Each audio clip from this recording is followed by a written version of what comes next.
Hi everyone! In this video, I'm going to show you how to do a circular wave-like motion in your spine. So this movement requires us to be able to combine two different spinal movements. So flexion and extension, like you would see in a cat-cow tilt, and side or lateral flexion of the spine, so moving the spine to the right and to the left.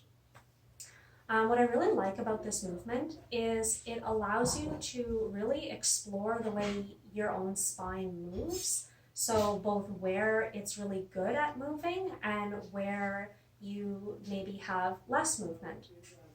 What I also like about this movement is while it is a combined movement, it requires you to be able to express the non-combined movements, so the single planar movements first. So it requires us to get really good at both our cat-cow and being able to move the spine side to side before we pull it all together. So we're going to begin in a tabletop position. So you'll stack your shoulders over your wrists and your hips over your knees.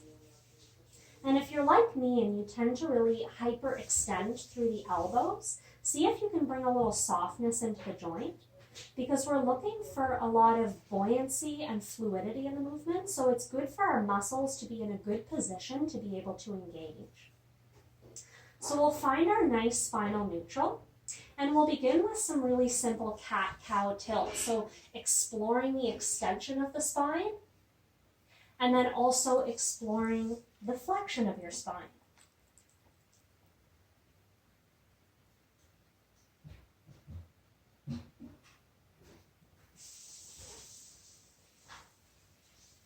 And what you want to be thinking about as you go through this movement is, am I expressing movement through the entire length of my spine? Are there areas that are a little bit more stuck, harder to move?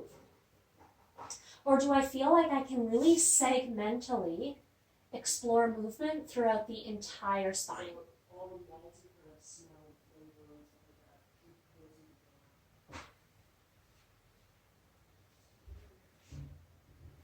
Okay, then let's come back to our neutral tabletop position, and we'll explore now the lateral flexion, so the side bending of the spine.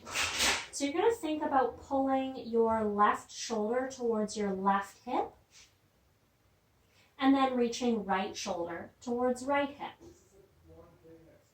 So notice how I'm staying soft in my elbows.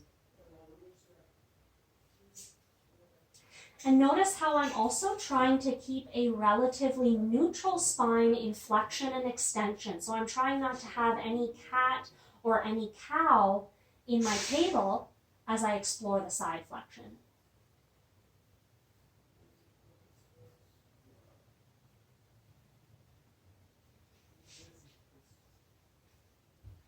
Okay, so we're going to pull both of those movements together now. So we're going to combine flexion, extension, and side flexion. So coming back into your tabletop position, let's start with a deeply flexed spine. Okay, so coming into your full cat pose. Now maintaining the flexion in the spine, can you side bend to the left? Hold the side bend, but then let's come into some extension with the pose. Hold the extension, and we'll side bend to the second side.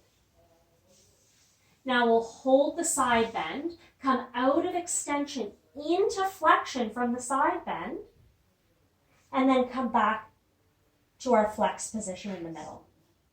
So I'll show you that again. So we're coming into flexion, side bend to the left, extend, side bend to the right, flex.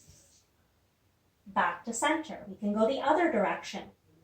Side bend to the right, extend, maintain the side flexion, side flex to the second side, and come back into flexion.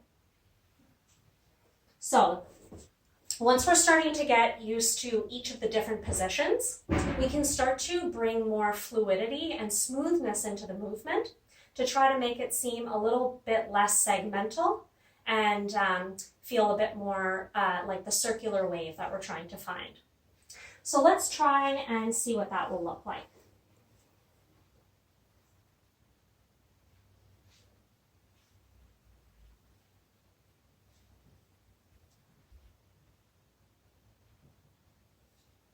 I can bring the neck into this as well. And I can really allow my elbows to be bent here for a little bit more play in the movement. The hips are really getting involved.